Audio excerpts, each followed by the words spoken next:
And at the time, this is John Wall, NBA All-Star, just signed an extension with the Wizards. And he leaves, and I just walk out of it, and I'm walking home, and I'm like, I just put an NBA All-Star through, a workout. And that's when things kind of changed for me, where it was like, all right, if I can do high school, if I can do low major college, I can do high major college. And I kind of just helped the NBA All-Star. I'm like, man, maybe I can do the NBA.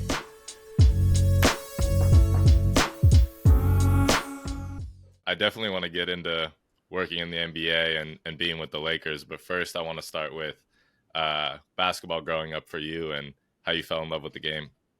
Man, basketball growing up for me, I think it was something that you almost kind of had to play growing up. Me coming from Maryland, D.C. area, I mean, basketball is one of the most popular, sports within that area. And then it was crazy is I can vaguely remember it, but um, my dad was the one that kind of really like got me going into playing like organized. And I can remember like I didn't really want to play at first. And he's like, come on, like you play all the time.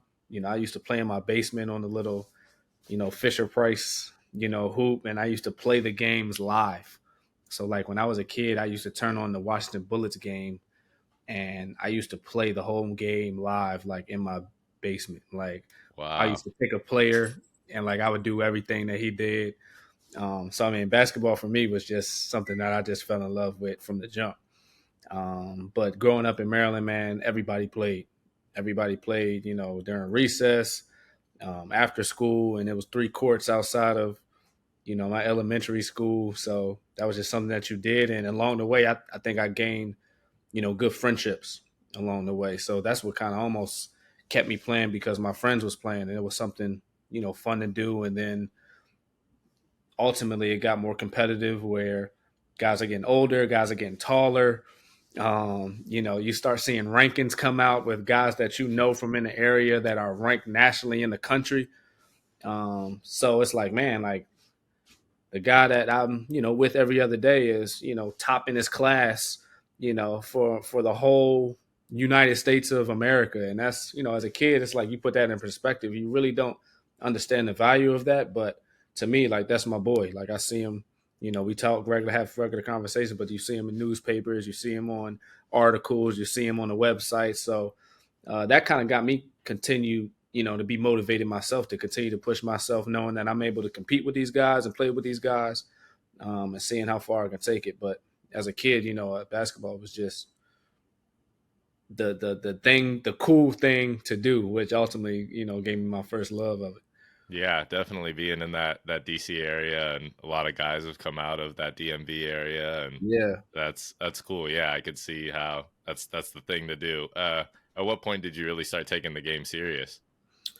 man, I started taking the game really serious once I started playing like AAU basketball. I played for Carmelo Anthony's AAU team, Team Okay. Mello, in Baltimore. And once we started traveling over the country and seeing, all the different teams and the different guys, where some of these guys were a little bit quicker than me or a little bit stronger than me, it's like, all right, I kind of got to take this thing a little bit more serious when it comes to me even just paying attention more to basketball games. Like, all right, how does he do this certain move? Or I even paid attention to guys who I actually thought that was better than me. I wouldn't admit it, but I would pay close attention, and I knew once we started playing competitively at AAU, I knew high school was coming up, and seeing all the high school games and seeing how packed those games are and how competitive those games were.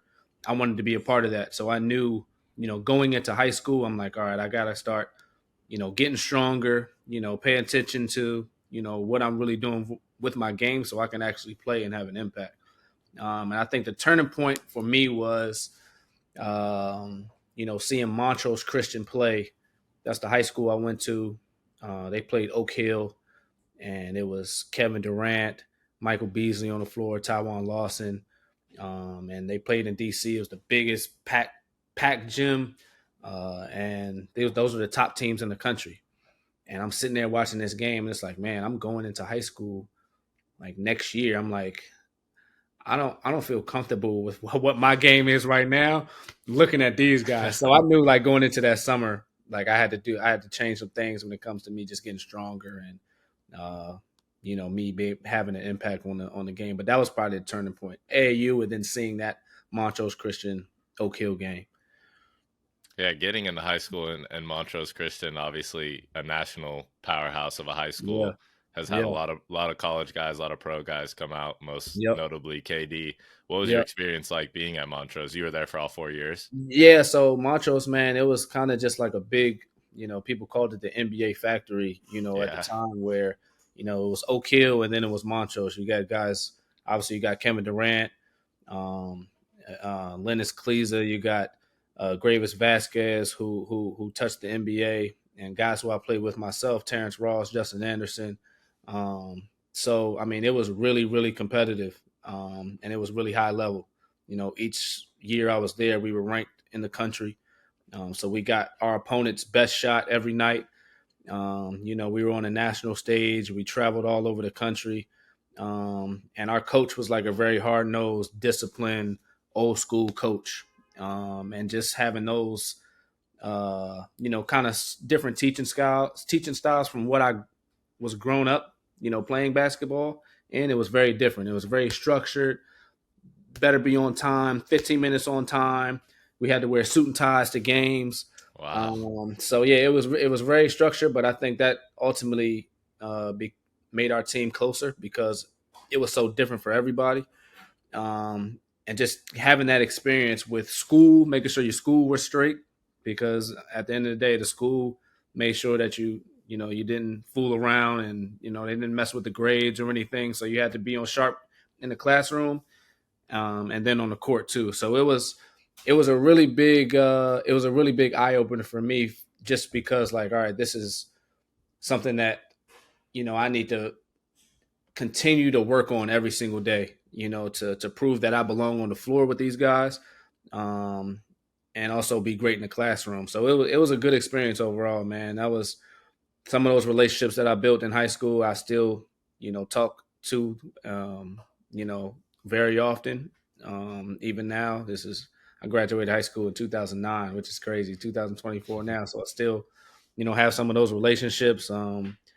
And that's kind of like the turning point of basketball for me, just because it was such high level, and you had to bring it every single night. that's awesome. Yeah, it's cool. It's cool to hear that about high school being such a good experience, and you hear a lot of NBA guys go back and say that was probably their favorite time of their basketball career too. So Yeah, yeah, yeah, yeah. It was a good time. yeah, I can see why. Is there any specific instance or any game, any most memorable thing that happened during your time at Montrose? Man, I think I kind of have two. Each year I was at the school. We went to Hawaii every year to play a basketball tournament. So it's people I know who have never been to Hawaii, yet, and I got to go every year for a basketball tournament in December. So just having that experience as a young age, get to go back, and tell my friends like, man, I was just in Hawaii for 5 6 days for a Christmas tournament, and we played Oak Hill Academy, who was number one in the country, and we played, Lalamere and all these top high school teams. They meet up in Hawaii, and during the time in Hawaii, man, like, because they're so, obviously it's the United States, but it's so different over there with the culture, that they treated us like we were NBA superstars. Like, we would come out the hotel and kids were asking for autographs, and there Wow. was a line, 1,000 people outside the door, when we would go play these high school games, and we felt like we were, in the NBA, just how the fans received us. So that was a really cool experience every year. We always look forward to that. And then I think my senior year, I got the opportunity to play on ESPN for the first time, on nationally television. All my friends and family who were unable to come, they got to watch me on TV. So, knowing that, I've grown up watching ESPN all the time, and for me to be able to play, in a game, start, against one of the top teams in the country for a national championship, that was pretty cool. So being on TV, playing high school games on TV, and going to Hawaii, that was, a experience I'll never forget. Yeah, what an incredible experience as a teenager. Definitely a little Right. taste of the NBA between Right. signing autographs and playing on ESPN. Right. That's awesome. And then what was the next step in your basketball journey? You went to play college after being at Yep. Montrose? Yep. So after Montrose, it's crazy. I was uh played and the guys that I played with would we had a mailbox um in our weight room, and all of our guys, they would get letters from all these top schools in the country. So Kansas, Duke, the top D1 schools. We would have our coaches. We would have coaches come in. Coach K would come in the gym and watch us play. And throughout the time, like I would get, very very little college interest. And I'm doing all the right things. I'm coming in early. I'm playing AAU, and I may get like a small D2 school here, and I may get, a a small D1 school here, but no offers. And ultimately, I decided to go to a junior college, Baltimore City Community College, just to one, open up my recruitment, and um, just seeing where that journey could take me, to go play college basketball. So I got the opportunity to play at the junior college level, where it was a total different game for me because I was one of the best players at the junior college, and I kind of got to transform my game, within those 2 years, and just kind of play a different style. I didn't have all these top guys around me where I didn't have to give them the ball each time. So I kind of just got to play my game. And that ultimately let me get an opportunity to play at Kutztown University, where, the coach, wanted me there. I felt like I was wanted there, and he gave me an opportunity to play at the Division II level in the PSAC, which I'm proud of, man. We had 2 great years there. I felt very great about my college career. I scored, I think, 1,000 points in 2 years, Wow. at the school. And, I just, I took it as far as I could. And I think, you know, when I was in high school, everybody has dreams of playing at their dream school and playing in the NBA. And I think my senior year of high school, I was the one that was a realist. It's like, man, maybe I'm not gonna make it to the NBA, but I can have a great college career. I can get an education. I can play basketball for the next 4 years, which not a lot of people, get the opportunity to do that. So, man, I enjoyed it. I lived it up to the fullest. I had a great college experience. We won a lot of games. I scored a lot of points. And I had a great time playing college basketball, man. It was a really fun time. So Kutztown University, gave me an opportunity. So I'm super proud of that. Wow. Yeah, you talk about being a senior and seeing the NBA dreams dwindle that everybody who has picks up a ball and Yeah, that's very mature of you though. I feel like a lot of people nowadays or even probably back at your time too, it was D1 or bust and nobody's yeah, looking at these other opportunities that may be a good fit for them but at a lower level or a smaller conference and playing yeah, basketball at man. any level is a huge At huge any level, accomplishment. especially now with coming from the area that we came from, and our parents did a great job of just supporting me along the way, and making sure I had everything I need. But just statistically wise, just going to a 4 year university and playing a sport, that's you're kind of up against the odds a little bit. So just having that opportunity, man, I took full advantage of it, and I was thankful that I was able to have a 4 year great college career. Didn't walk out with any injuries. I got my education in sports administration, and I'm in the record books for Kutztown University, and built some great relationships throughout my college career. So I'm super proud of that. I wouldn't change it for anything. That's amazing. Yeah. And then after Kutztown, was there any opportunity? Were you trying to play overseas, or did you really know this is Man, this is time to start my coaching you journey? know what? Just having that routine of working out in the morning, going to get shots up, playing pickup, that's just a summertime thing to do. Yeah. Especially going back home. Like I played in summer leagues back in DC. And it was one opportunity, an overseas camp in Las Vegas. It was happening during the NBA Summer League at the time. So I got the opportunity to go. I was like, why not? It's in Las Vegas. NBA Summer League's there. I get to go hoop. So I went. I played pretty well. Got a little bit of interest from some, a couple overseas teams, but nothing really that made me like, wow, let me go over here and, play.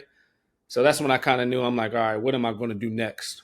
And that's when my, transitioning to coaching really kind of started. I knew I wanted to coach kind of my senior year of college. But right after that summer, I'm like, all right, let me see what's next when it comes to how I start my coaching career and where will I do it at. So that summer, man, I kind of spent my time brainstorming. I'm fresh out of college, not really knowing how to navigate anything because basketball was what I did 24/7. I was like, okay, here's the real world.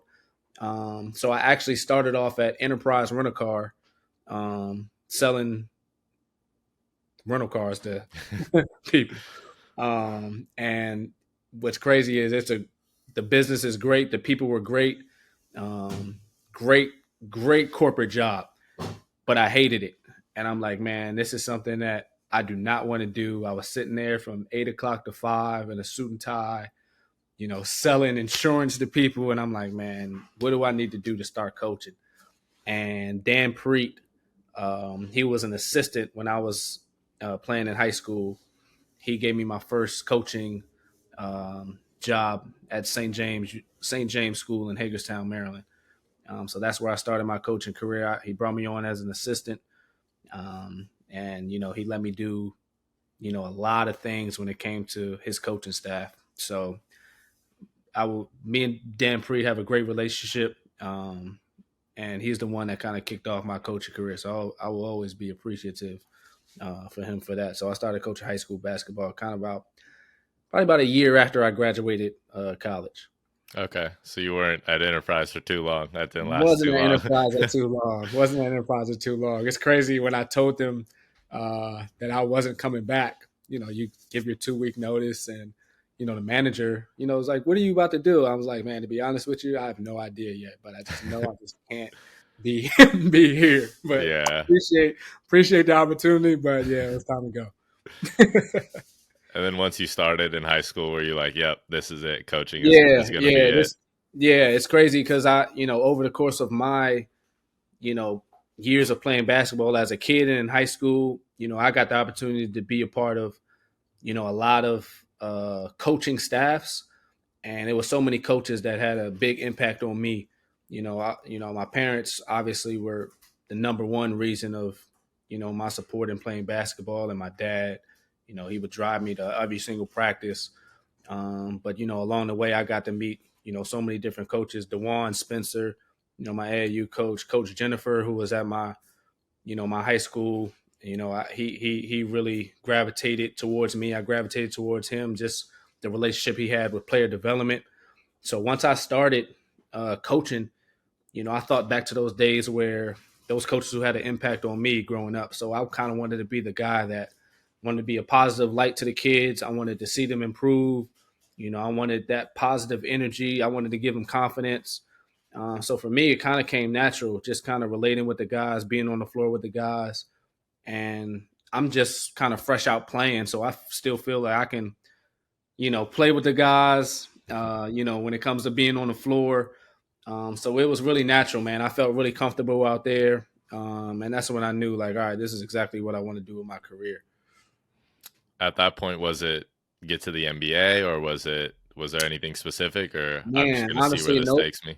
I wasn't even thinking about the NBA at all. I was thinking about college, Okay. because it was the opportunity that I got with St. James. We were a nationally known program. We had a lot of great guys come through, and because we were good, we had a lot of college coaches come to our games and practice. So I started building relationships with a lot of these college coaches, and seeing those guys walk in with the collar shirts, and obviously watching the college games on TV. it's like, man, this seems really cool to be a part of. Um, and then that's when I started understanding, these coaches are getting some big time money to coach basketball. And it's never been about, the money for me, but I'm like, if I can coach basketball and make a career out of it, it's like, why not kill two birds with one stone? So, man, I was so set on college. I got to meet so many different college coaches. And probably about a year after, I was into coaching high school, that's when I started my push to kind of get on with the college program. And I was the guy, getting college coaches' numbers, following up with them, asking around, seeing what was available. And Todd Simon, who was at UNLV at the time, who was recruiting one of our players, took the job at Southern Utah University, and he gave me a call and said, "Hey, man, I got a special assistant spot for you here on my staff.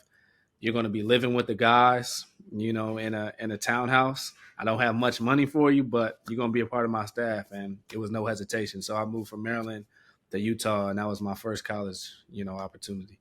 Wow. So it was an easy decision for you, Easy, relocating and little super, money super from easy going. decision. Super easy decision. The only thing that made it tough at the time was when I found out I was getting the college job. That's probably around the same week or so. I found out that I was having a daughter on the way. Wow. That'll definitely impact your decision. So that was kind of the the decision that slowed me down a little bit. But obviously we talked it out, we worked it out, and yeah, I went on to Utah and started in August. Wow. So Yeah, how long were you at Southern Utah? I was at Southern Utah for one Okay. season, and it's crazy. Todd Simon, who's at Bowling Green now, great coach, great guy. We had a great staff, and the transition of certain teams and players, we were horrible. We were the worst team in probably the country, but our attitude was right every single day. The staff's attitude was right. The players' attitude was right. We just weren't winning any games. So I went through that year, and we weren't winning, but man, I was the happiest person, in the world. I was a part of a college staff. I was, learning the ins and outs of recruiting. I got to be around, some high level players when it came to being at the Division I level. Built some great relationships with some of those players, man. And I left after that season. But man, it's crazy. Todd Simon went on to, win the league. They went on to, beat a lot of top programs, and now he's at Bowling Green and he's killing it. Um, so I'm glad I got to be a part of, his first, kind of journey, with him taking over as a head coach. But I left after that 1 year, and I got the opportunity at the University of Miami to be a graduate assistant. Wow. So you working under Jim Larrañaga, Working legendary under Jim coach. Larrañaga, yep, and What was that that was like? man, that was a great experience, man. Just being a part of the ACC, arguably the highest level of basketball, where you got you're playing against the top teams, in your conference every single day, or every single game. So seeing how Coach Larrañaga, was with the guys. Coach Larrañaga never yelled, he never screamed, he never really cursed, but he was very relatable with the guys, and all the guys loved him. So just seeing his coaching style of how he was with leading a program, seeing how he was with his staff, was great. And he's been doing it for such a long time at a high level. It was great to be a part of.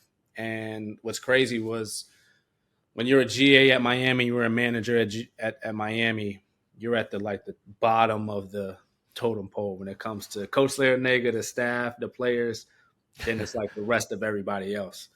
But it's crazy. I feel as though that I had a really big impact.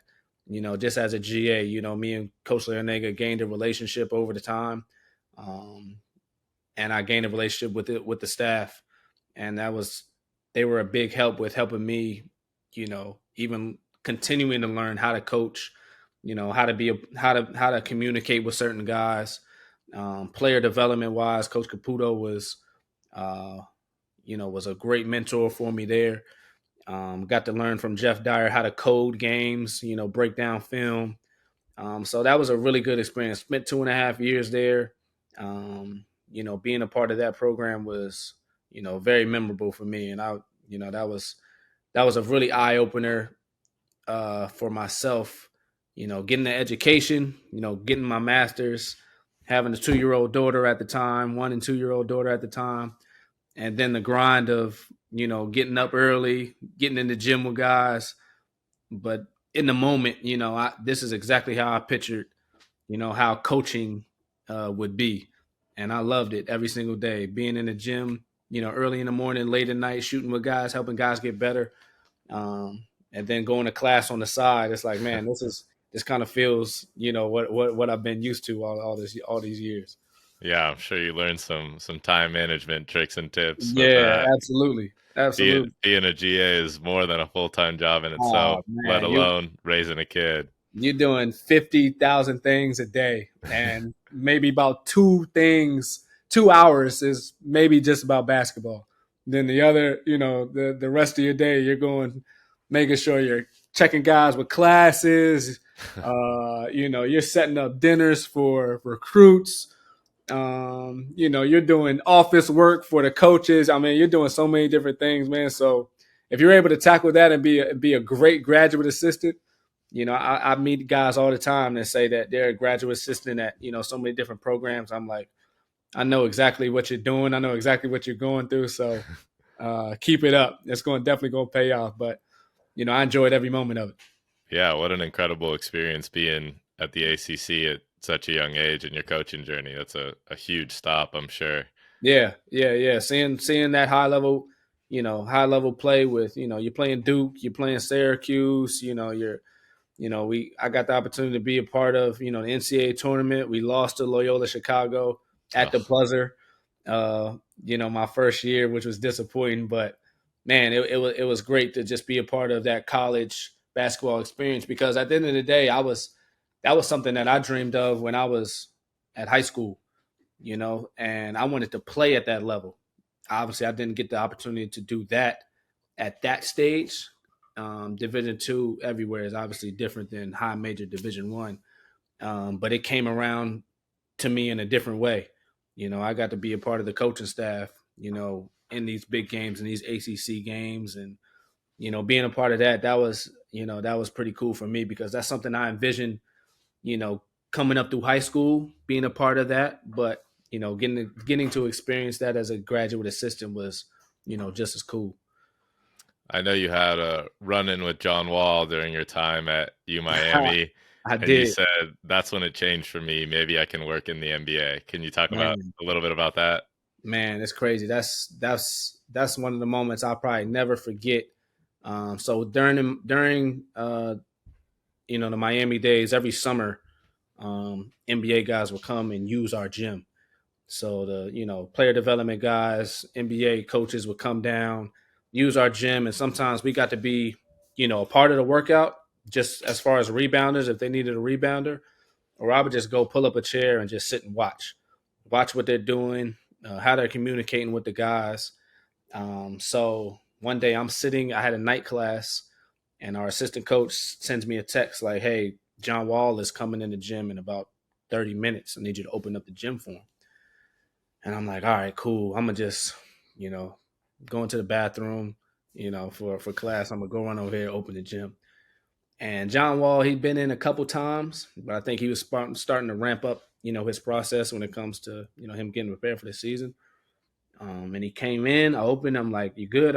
He's like, "Yep, I'm good." So he's like, "What do we got? What do we got today?" I'm like, "What do we got? What do you mean, what do we got?" I'm like, "Oh, I'm doing it. I'm doing the workout. Like I'm doing this right now." You know what I mean? So I kind of came up with something really quick in my head as far as him just getting shots. I think he worked out earlier earlier that day. So I knew just coming in he wanted something light. But man, it was probably about 45 minutes of him, just shooting, stuff off the dribble, shots from, various spots on the floor. couple finishing, drills when it came to, him getting in the paint. But, it was nothing strenuous. It was nothing, anything I never did before. But after we were done, he was like, man, I appreciate it. You got a good sweat. I felt as though he felt comfortable with the workout. And at the time, this is John Wall, NBA All-Star, just signed an extension with the Wizards. And he leaves, and I just walk out of it, and I'm walking home, and I'm like, I just put an NBA All-Star through, a workout. And that's when things kind of changed for me, where it was like, all right, if I can do high school, if I can do low major college, I can do high major college. And I kind of just helped the NBA All-Star. I'm like, man, maybe I can do the NBA. So I don't even know if he remembers this story, but I'll always appreciate John Wall for doing that and allowing me to just kind of put him through, a little workout. Um, so that kind of changed my perspective, when it came to me, think about what I wanted to do in my career. Wow, what an incredible moment and Yeah, realization to be like, yeah, I can really do this. yeah, yeah. So that was pretty cool, man. It's crazy. I don't know if that teacher knew I didn't come back to the class, but that was I kind of chose my priorities, at the time. I don't even remember what class it was, but I did not go Yeah. back for the rest of the night class. Well, it sounds like you made the right decision. I did. And then after your time at U Miami was when you made a jump to the G League and starting to get into the NBA. Yep. I made the jump to the G League, man. Stan Heath was the head coach at Lakeland, at the Lakeland Magic, the G League team for the Orlando Magic. Um, Coach Larrañaga kind of put me in contact with Stan Heath. We had a conversation, and I went through the interview process. At the time, with trying to get on with, different teams and different jobs. I just want a conversation. I never expected anything to, you know, somebody to get me a job or I deserve a job. Like I knew I had to work for it, and I knew I had to earn it. So I went through the interview process. It was kind of like a 3-step interview process when it came to getting on with the G League, and I got the opportunity to be a coaching associate, what they call in the G League, where pretty much you're the everything man or woman again. You're coding games, you're on the floor, you're doing laundry, you're making a Gatorade, and that just comes with the G League. You're the staff is so limited, the staff is smaller, so you're the workout person, you're the trainer, you're the driver, you're everything. And for me, that helped me even more, just because I'm doing a little bit more, than what I just did at Miami. I had to prioritize certain things. I had to prioritize my time management, and just making sure I'm sharp with everything, because the G League players, they want something out of it. They have their goals in mind. That staff has their own goals in mind. The front office has the goals in mind. So everybody has to play their part to ultimately serve the big parent team, which is the Orlando Magic. So getting to be around that for, my first experience within the professional level was really great. And Anthony Parker and Tunchi and Stan Heath, they gave me the opportunity, man, and it was great. I took full advantage of it. Um, we had a really good season up until COVID. Up until COVID happened, man. But yeah, I moved down to Lakeland, and it was a great experience. Great experience being a part of that professional level with those guys and seeing how the Orlando Magic work. Got to be a part of, see some of their practices, and I used to go to their games a little more often.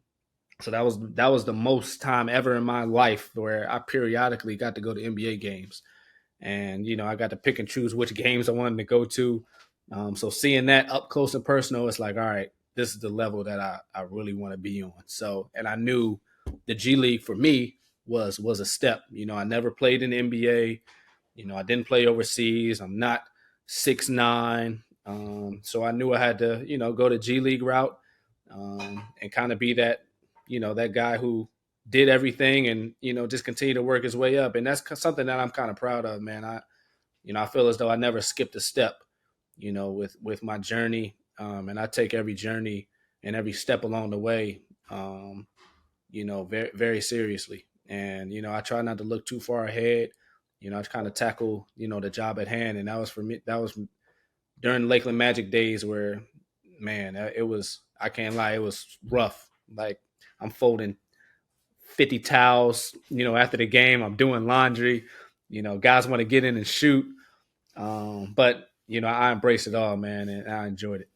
Yeah, when you say it was tough, what was the biggest struggle or transition going from the college, high major college level to G League? Man, one, I mean, obviously the ACC, and the University of Miami, you got all these resources. You got the weight room, you got the practice facility, you got the arena, and everything's just so available. And in the G League, some days you're practicing at the arena, some days you're practicing at a rec center. Some days you're doing laundry for the other team. We got this big equipment manager staff with the big teams, but I'm doing the other team's laundry. I'm doing film. I'm responsible for driving the players, back and forth to and from practice. So I had a lot like on my plate.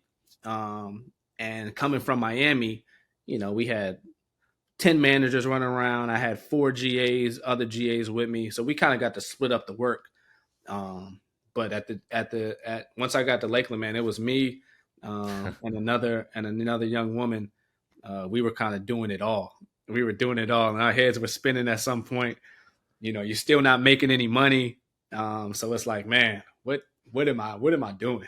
what am I doing? When I really get frustrated, when I started making the Gatorade for the games, I'm like, I never made Gatorade for nobody else but myself. So I'm making a big tub of Gatorade. So I was doing it all, man. So but instead of me kind of being frustrated about it, I just embraced it. And kind of kept a positive attitude about it, man, knowing that this is just another step in the journey. And it's crazy now. I would talk to people about it. People would say like, man, it's just another story to tell. And just telling that story right now is like, man, it was just another story to tell. And I'm proud of it.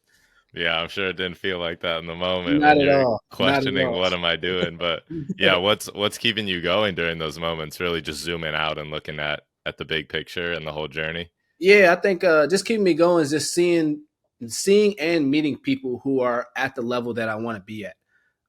So I think sometimes like you're unaware of what's happening or what's able to happen if you don't have access to it. Like I had access to guys at the Orlando Magic. I had access to their film room. I had access to other NBA personnel that I met at Miami. So just seeing those guys and how they worked and how similar they are to me and how similar I am to them, it's like, all right, I'm able to do this. It's just about the opportunity that comes my way, and I was just patient. I knew that, if I did the right things, an opportunity would come. But just having access to those people that I'm able to talk to, guidance, with certain guys within the league already that, will give me advice on who I should talk to and how to carry myself and what to do in these certain situations. That's what kind of kept me going. Just knowing that, my time will come. I just got to be patient. But I think having access to those people and those conversations was very big for me. Yeah, I bet seeing those people where you want to be and knowing they went through the same Yeah, struggles. yeah, you go through the same thing. It's just a part of the journey, and honestly, seeing how everybody's path is so different. I think this is a business of, it's not just one clear cut way on how to get to the highest level. And I think knowing that there are different ways to get there, it's like, all right, here's my journey on how I, want to get to, where I want to be. Your journey is different. Some people may have started off with a relationship that was, whether it's family related or, the person that, helped them in college just so happened to be in the NBA and they got a job right away. Everybody's opportunities and stories are different. And I think that's the best thing about it is that there's no clear cut on how to do it. But I think the common denominator is, you got to be determined. You got to have some sacrifice in order to kind of get what you want out of it. But for me, man, I just embraced it. Definitely. And then your next stop was with Next the stop was Milwaukee Bucks. The Milwaukee Bucks G organization. League team. Yep, the Wisconsin Herd. And they were Man, just coming off a championship, yeah? yeah. So they were coming out. So the Lakeland Magic won the last G League championship within that bubble, and then the Wisconsin Herd. Man, they had a great season. They had a great year. Their coach just left to go take a job in Australia in the NBL. And one of the guys that I work with at Miami, who was a GA with me, Chasen Allen, he got the job, the head coaching job at the Wisconsin Herd. And I'm really thankful for him. He brought me on, on his staff to be the video coordinator. And I moved to Wisconsin, from sunny Florida, from being in Miami to being in Lakeland, which was close to Tampa. Um, got to move to cold Wisconsin, man, and that was my next stop. It was great. Chasing Allen gave me the opportunity to be a part of his staff, and he did a great job. And that's where my relationship built with the Milwaukee Bucks.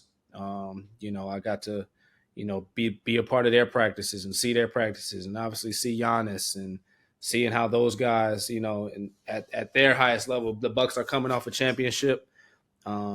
And just seeing their film room and how they worked. And that was just another eye opener for me, being a part of a championship organization. And it's like, okay, for me right now, this is the highest level of, basketball. NBA championship, the Milwaukee Bucks, great front office, great coaching staff.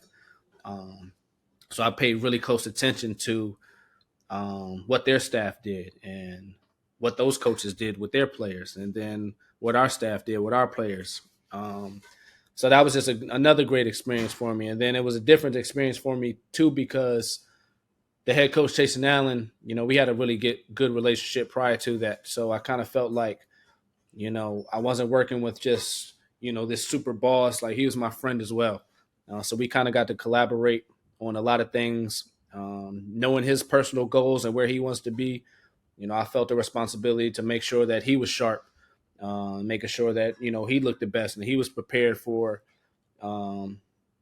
games, and helping their staff be the most prepared for games as a video coordinator. So it was another big responsibility that I took head on, and just another part of the journey that I'm proud of, man. The Bucks, great organization.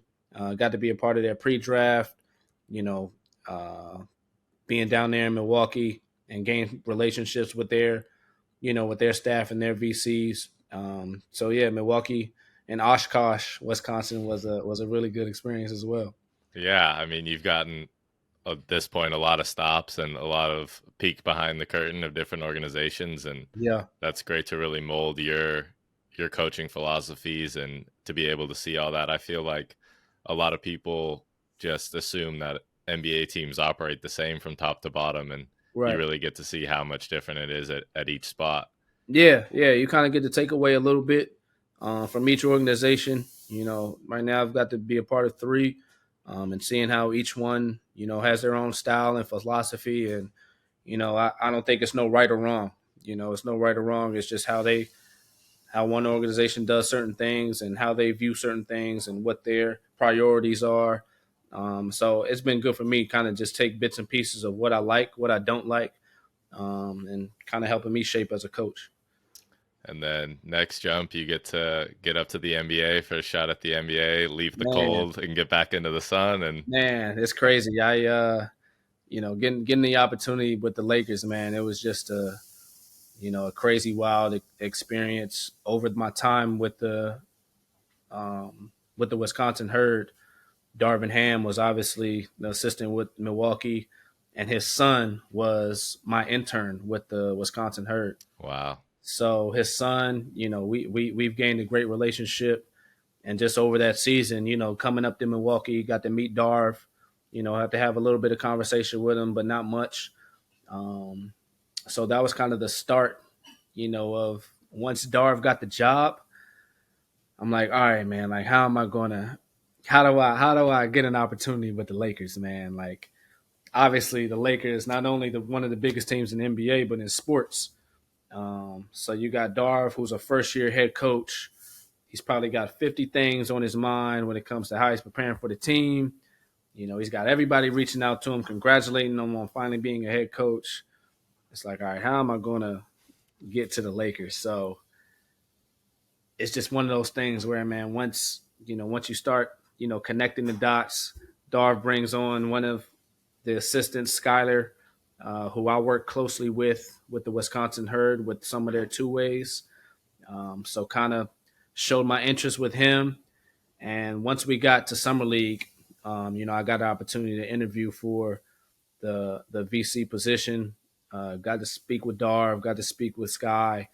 And then finally they offered me the job, man, in Las Vegas. So it was a crazy experience. But prior to that, prior to me getting the job with the Lakers, I was driving Amazon uh, delivering boxes prior to that because I didn't know, one, what was next, and two, at the time, when your G League contract is over, it's over. They don't renew it until the next year at that time. So just to make some money and kind of stay in it a little bit when it came to uh, waiting for my next coaching opportunity. Literally 3 weeks before I got the Lakers job, I was delivering Amazon boxes Man. across Wisconsin.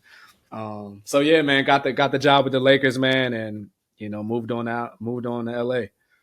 Yeah, what a 3 weeks. I'm sure that transition was crazy. Oh man, it was crazy. It was I nuts. feel like a lot of people, see, oh, he's in the G League, he's at the NBA level, he's probably, making a great salary. And no, like you said, as soon as the season ends, delivering Amazon.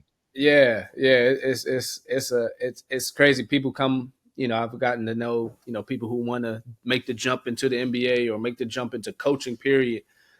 And the common question I get is like, man, how'd you get to the Lakers? And I'm like, man, this job with the Lakers started back in 2013. For me, it wasn't just, oh yeah, let me just see if I can work for the Lakers. Like, I was getting prepared for this job back in 2014.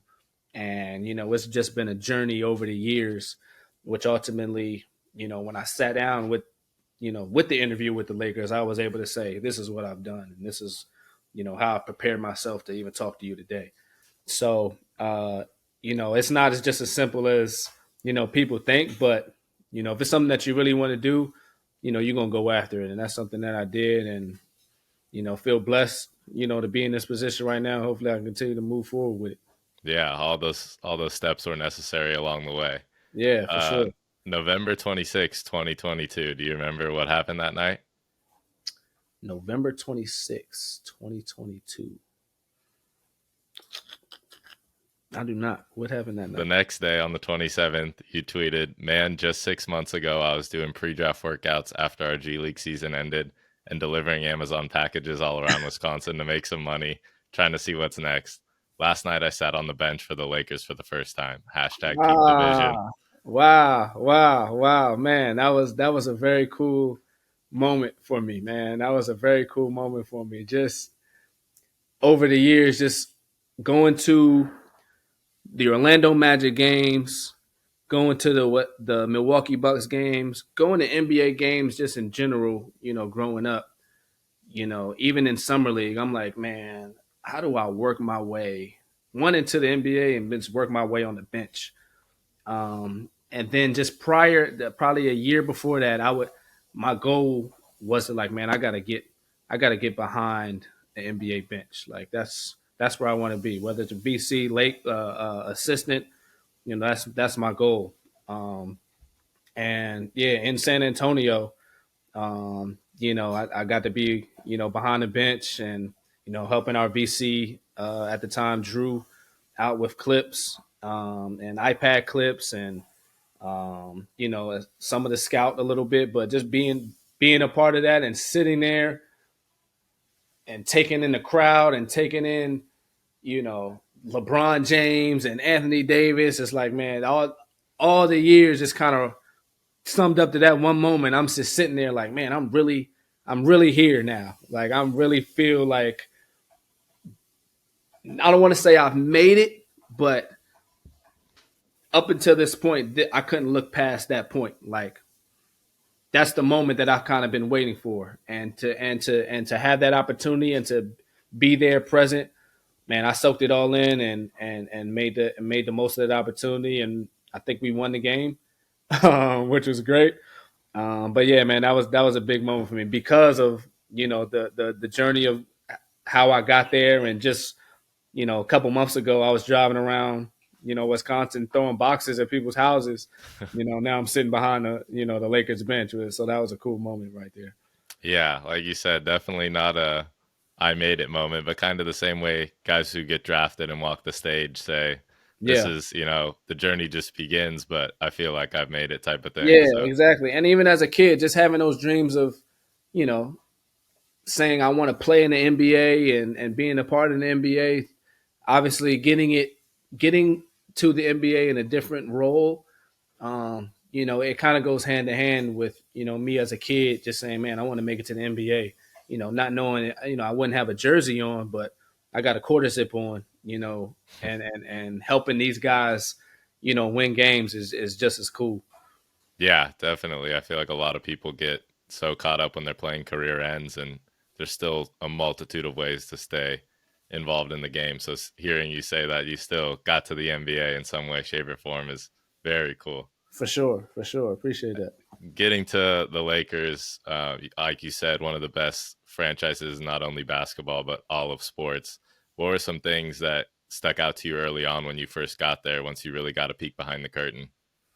Man, just the communication piece. Seeing those guys scrimmaging live in training camp, man, seeing how loud it was in the gym, from an offensive perspective and a defensive perspective, everybody's talking, the physicality of it.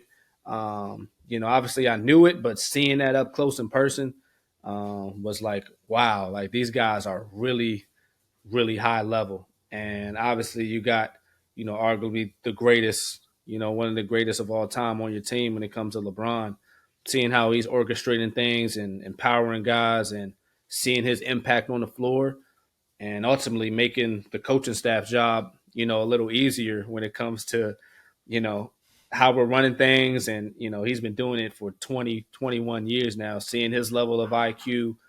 Um, that was a really cool experience. Just being a part of the first practices, just the communication piece, seeing how sharp every coach was with the details of what they wanted to do. Um, in a specific drill, how they organize each drill from, we're doing this, and right after this, we're doing that. Right after this, we're doing that. And seeing the pace of it, it's like, man, I see why, like, certain details matter when it comes to being a pro and not being a pro. And sometimes it's not even necessarily a talent. It's just kind of paying attention to the details and paying attention to the coverages. So it was a lot going on in that like 2 hours when it came to picking up plays, option one, option two, option three, option four, the same exact play. Obviously different from, college and high school where, we may have 3 plays, 4 plays where that's just a play, but man, we may have 2 plays in the league, but you got 5 different options out of it, and you got to read the coverages. Um, so just being a part of that, man, it was really eye opener. Just knowing that, man, this is really the highest level of basketball from players and coaches, and that just excited me even more, just being a part of it.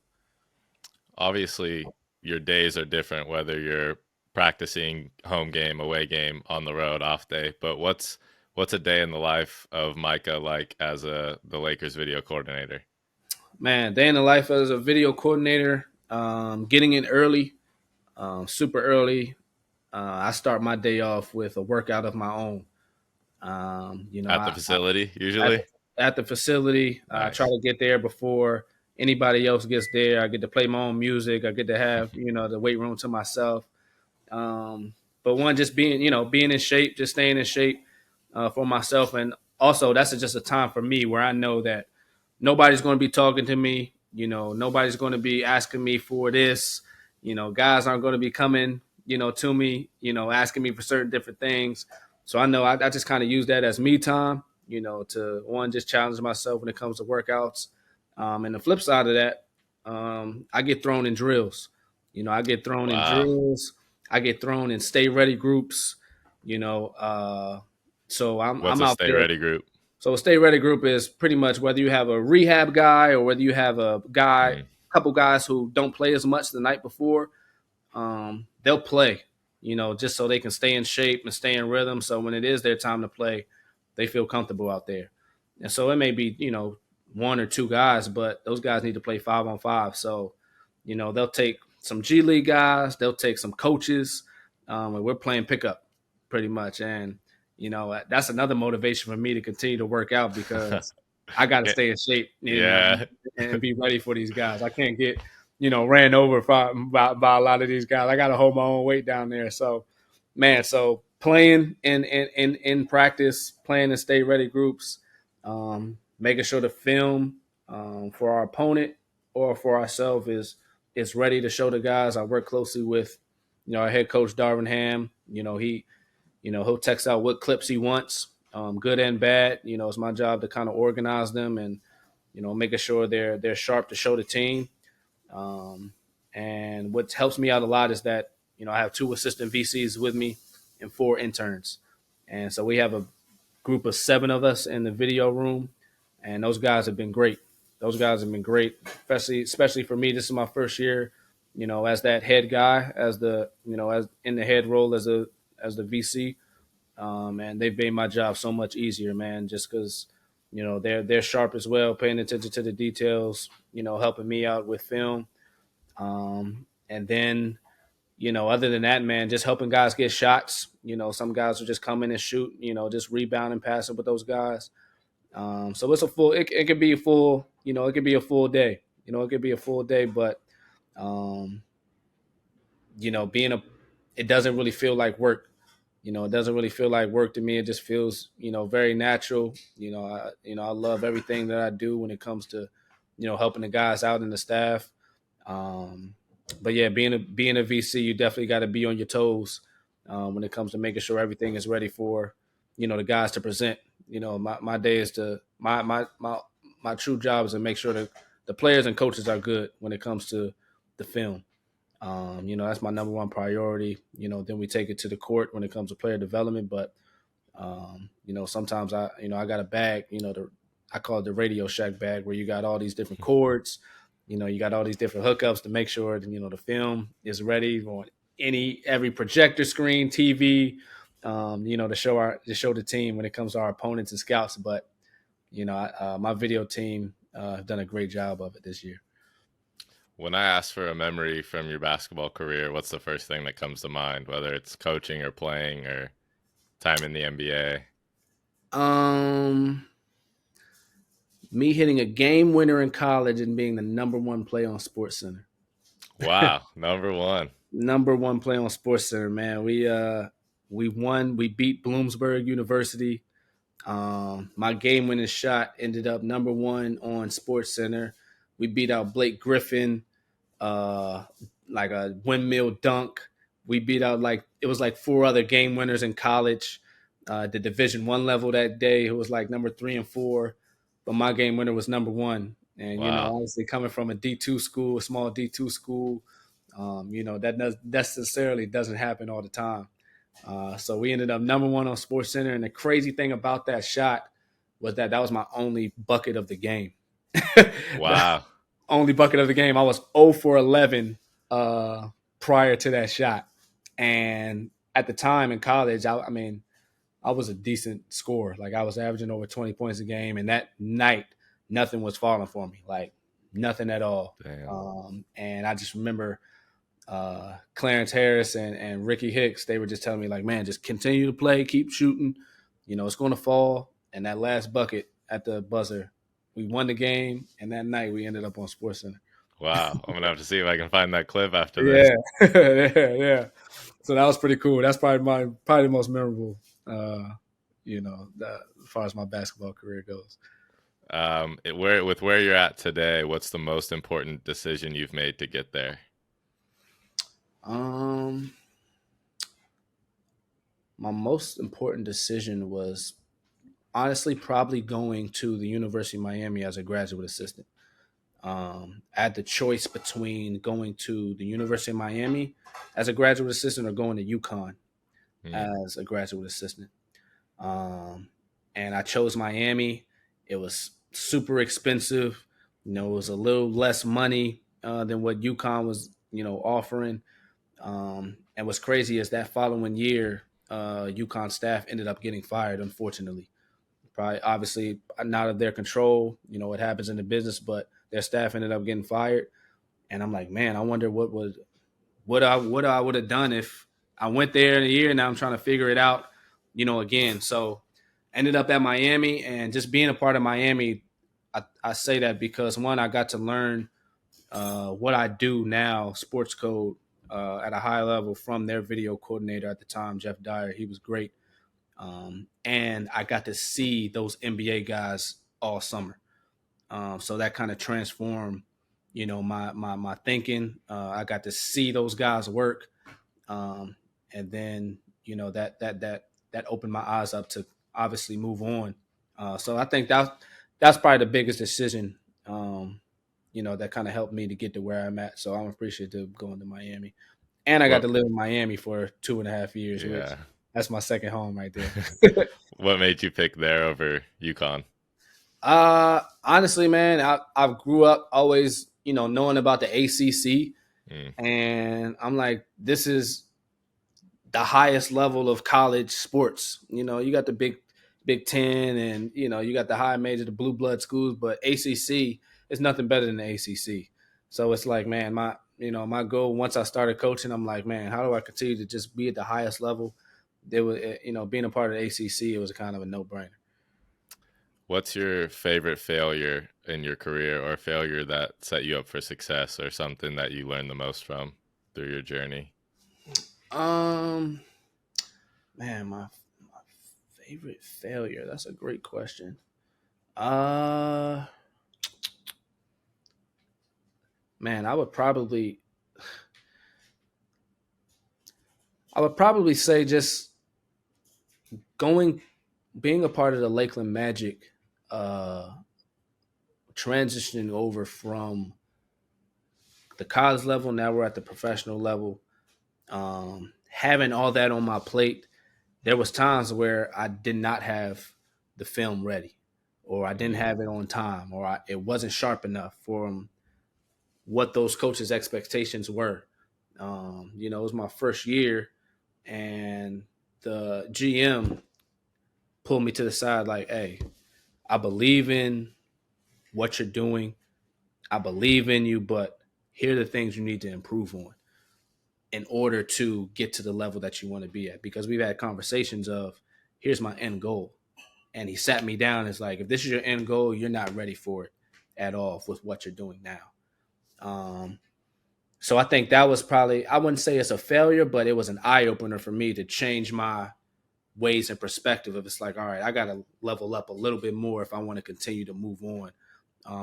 And I'm thankful for that conversation because one, he's at the level, where I want to be with working with the Orlando Magic and making decisions. And he didn't have to do that. He's the GM of, you know, the Lakeland Magic and one of the head scouts of the Orlando Magic. He didn't have to take the time to talk to me and help me, when it came to my journey. So um, I would say it was an eye opener for me to be like, man, I need to sharpen up, or else, it's tons of people that want my opportunity, that I have. They'll replace me in a heartbeat. So just making sure I was sharper and improved each time, every single day. That was kind of the biggest eye opener for me. I wouldn't say it's a failure, but I think I failed to live up to the coach's expectations when it comes to the coaching associate. So I had a lot of improving to do if I wanted to continue to move on. Speaking of end goal and the conversation you had with him, what's next for Micah Fraction? What is the end goal? Man, it's crazy. I think the end goal for me is, uh, I would say, a head coach, um, in the NBA, but it's so many steps that have to be done. Um, but I think having that end goal, that means you have the rest of your steps planned out. And as long as you tackle those steps, the rest will take care of itself. So for me, my next plan is to be an assistant, uh, the title of an assistant coach. After you're a video coordinator, that's the next progression. And I think I'm, just right on path of doing that. I'm able to, make sure that, my duties are taken care of as a video coordinator here with the Lakers. But also I get to, have some of the duties of an assistant coach. I have my own scouts. I get to work closely with our starting point guard, D'Angelo Russell here.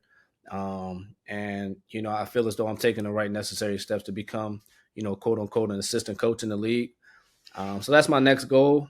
And it's crazy. The older I get, I try not to look, too far ahead. Or the longer I'm in, with going throughout this, process as a coach, I feel as though when I first started, I looked too far ahead and my mind was spinning and, I kind of felt overwhelmed. But now I just kind of take it one day at a time, one day at a time. And it's been working. It's been great. I'm in a great space when it comes to, me feeling comfortable and confident about my career. But I think the next step is, being an official, assistant coach within the league. Yeah, you've definitely seems like you've taken it one day at a time with your journey, I'm sure, has seemed anything but linear, but from high school to low major, high major, G League, NBA, you've hit all the rungs on the ladder. So For sure. that's a cool progression. It is. I appreciate that. We end every episode with a piece of advice to your younger self. So knowing everything you know now, all the stops you've had along the way, what's one thing you'd go back and tell your younger self?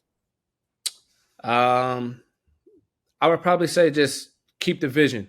So whatever vision that you have at the time, stick to it and don't deviate from it. There's so many ways where people can get, sidetracked or, get discouraged. I feel as though I never did that. But if somebody, a superpower ghost of my older self came through to just kind of give me that extra boost, I would just say, just stick to the plan. And I feel fortunate enough that every plan that I've had has worked out. I felt, obviously I feel that, my beliefs and my faith, has helped me with that. But every plan that I've had I've kind of seen it through. So I would just tell my younger self, just stick to the plan, keep the vision, and everything's going to work out. No matter what's happening along the way, no matter how crazy it seems that it's not going to go that way, it's ultimately going to work out, and it always will work out. That's awesome. Well, thank you for coming on and sharing your story and talking about your basketball journey. I really appreciate it. Man, I appreciate it. I got one question for you though. Yeah. How do I get a hat? I got you. Send me your address in my DMs and we got you. All right, I appreciate that. Yes, sir.